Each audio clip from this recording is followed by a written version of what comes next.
Well, thank you, and thank you all very much. And Благодарим вас всех.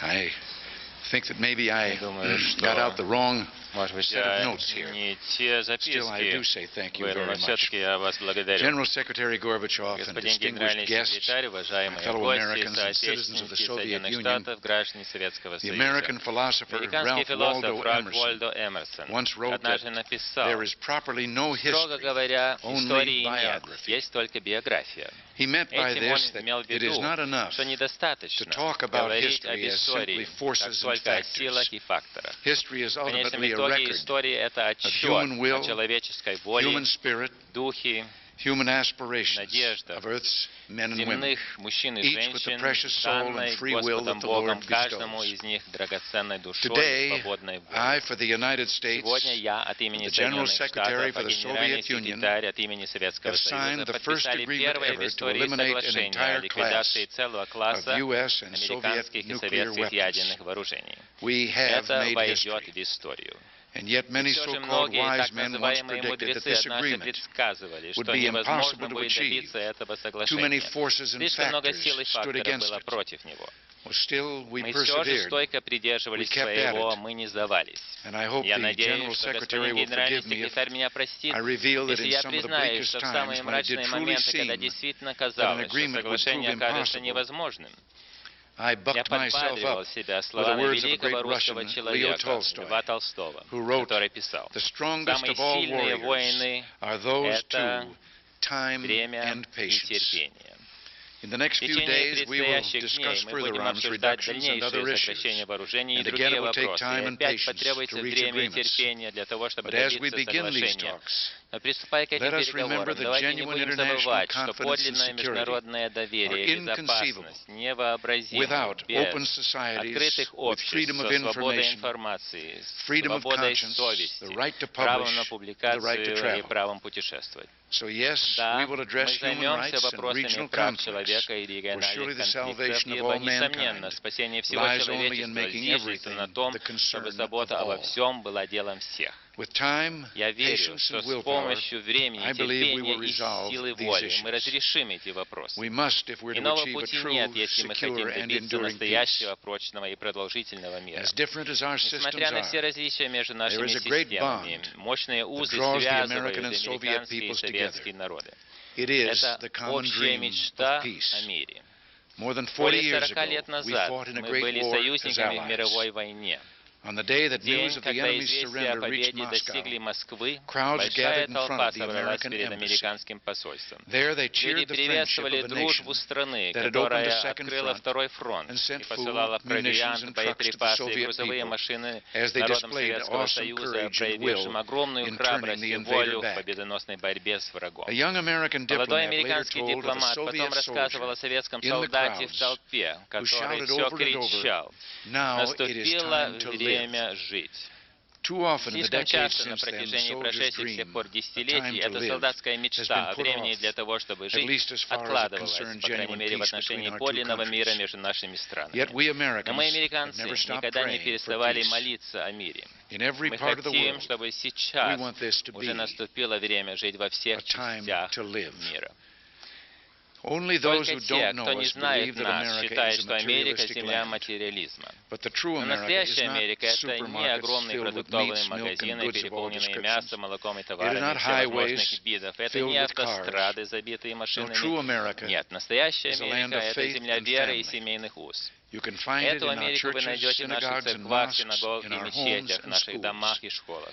As one of our Один из great наших writers put it, великих America писателей is a выразился willingness of так: the heart, Америка — это щедрость the сердца, universal human heart. всеобщего человеческого For Americans сердца, так как come from американцы every приехали part сюда of со earth, всех концов including света, the включая Soviet и Union. Советский Союз.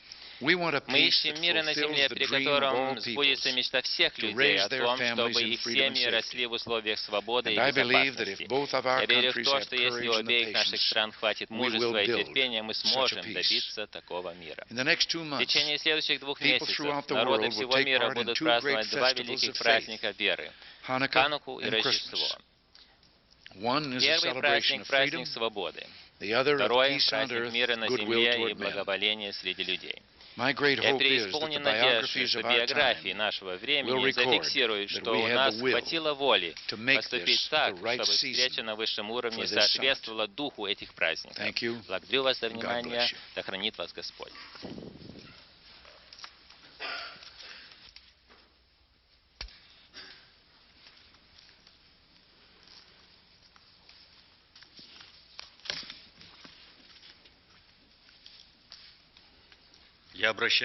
I am addressing my fellow countrymen, the citizens of the Soviet Union. I am addressing the American people. President Reagan and I have just signed a treaty which, for the first time in history, requires the most stringently verified destruction of 2 whole classes of nuclear arms. The treaty on the total elimination of Soviet and U.S. intermediate and shorter-range missiles will, I am sure, become a historic milestone in the chronicle of man's eternal quest for a world without wars. On this occasion, may I be allowed to refer for a moment to history. Not all Americans may know that at the height of a world war, the very first step taken by the Soviet Republic, born in Russia in 1917, was to promulgate a decree on peace. Its author, Vladimir Lenin, the founder of our state, said, "We are willing to consider any proposal leading to peace on a just and solid basis." This has been the cornerstone of Soviet foreign policy ever since. We also remember another concept of his, disarmament. A world without arms or violence is our ideal. Today, regrettably, the risk of a nuclear catastrophe persists. It is still formidable, but we believe in man's ability to get rid of the threat of self-annihilation. We are encouraged by the growing awareness in the world of the nature of the existing peril which has confronted humankind with the question of its very survival. The sacred human right to live has now taken on a new global dimension. And this is what must always be in the minds of, above all, political and government leaders invested with power by the will of their peoples. The people is not an abstract notion. It is made up of individuals, and each one of them has the right to life and the pursuit of happiness. The treaty just signed in Washington is a major watershed in international development. Its significance and implications go far beyond what has actually been agreed upon.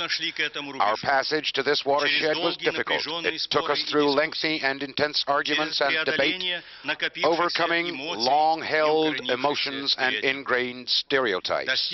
What has been accomplished is only a beginning. It is only the start of nuclear disarmament, although, as we know, even the longest journey begins with a first step. Moving ahead from this start will require further intensive intellectual endeavor and honest effort, the abandonment of some concepts of security which seem indisputable today, and of all that fuels the arms race. In November 1985, President Reagan and I said in Geneva that nuclear war could never be won and should never be fought. We also said that neither the Soviet Union nor the United States sought nuclear superiority. This enabled us to take the first step up toward a platform of common endeavor. Geneva was followed by Reykjavik, where a fundamental breakthrough was made in our perception of the process of nuclear disarmament. That is what made possible both this treaty and a substantive consideration of other issues related to the nuclear confrontation. We give credit to our American partners. Together, we gained the experience that will help seek solutions to even more challenging problems of equal and universal security. Most important of all is to translate into reality, as early as possible, agreements on radical cuts in strategic offensive arms, subject to preserving the ABM Treaty, on the elimination of chemical weapons, and on reductions in conventional armaments. On each of these problems, the Soviet Union has put forward specific proposals. We believe that agreements on them are within reach. We are hopeful that during next year's return visit of the United States President to the Soviet Union, we will achieve a treaty eliminating practically one-half of all existing strategic nuclear arms. There is also a possibility of agreeing on substantial cuts in conventional forces and arms in Europe, whose buildup and upgrading cause justified concern. Once all this is accomplished, we shall be able to say with confidence, progress towards a secure world has become irreversible. The abolition of weapons of mass destruction, disarmament for development, that is the principal and, in fact, the sole effective way to resolve other problems that mankind is having to face as the 20th century draws to a close. Environmental problems, the implications of the new technological revolution, energy, mass poverty, hunger and disease, huge foreign debts, failure to balance the diverse interests and needs of scores of peoples and countries. To cope with them, there have to be, above all, fresh approaches to problems of national and universal security. I know that with the signing of the treaty on intermediate and shorter-range missiles, some politicians and journalists are already speculating as to who has won. I reject this approach. It is a throwback to old thinking. Common sense has won. Reason has won. True enough, it is not yet the greatest victory, but politically and psychologically, it is very important. It meets the aspirations and the interests of hundreds of millions of people throughout the world. People want to live in a world in which they would not be haunted by the fear of nuclear catastrophe. People want to live in a world in which American and Soviet spacecraft would come together for dockings and joint voyages, not for Star Wars. People want to live in a world in which they would not have to spend millions of dollars a day on weapons which they could only use against themselves. People want to live in a world in which everyone would enjoy the right to life, freedom, and happiness, and, of course, other human rights which must be guaranteed in practice for any developed society to exist normally. A world in which the prosperity of a few would not be achieved at the cost of the poverty and suffering of others. People want to have not only military but also economic security. People want to live in a world which is democratic and free, with equality for all, and with every nation enjoying the right to its own social choice without outside interference. People want to know the truth about each other, and to feel, at long last, the great universal kinship of nations, ethnic groups, languages, and cultures. Can such a world be built? We in the Soviet Union are convinced that it can. Yes, it can, but this requires a most radical restructuring of international relations. To move towards such a world, there has to be creative courage, new thinking, and a correct assessment of and regard for the interests of other nations, as well as one's own economic capabilities and interests. There has to be political will and a high sense of responsibility. We in the Soviet Union have initiated a process of reassessing what has been achieved and of developing a new program of action, and we are implementing it. This is what we call perestroika. We have undertaken it without hesitation, for we realize that this is what our time demands. We have undertaken it because we want to elevate our society, speed up its development, make it even more democratic and open, and release all of its potential, so as to improve materially and spiritually the life of our people. Our confidence in the future of our country and our conviction that a secure and civilized world can be built are organically interrelated. On behalf of the Soviet leadership and of our entire people, I declare, in international affairs we are acting and will continue to act responsibly and seriously. We know what our interests are, but we seek to accommodate them to the interests of others, and we are ready to meet each other halfway as equals.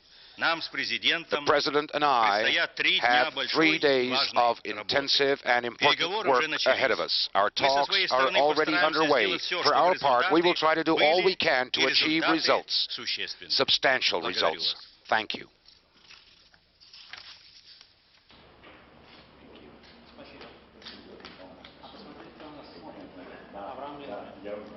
Yes, I recognize him.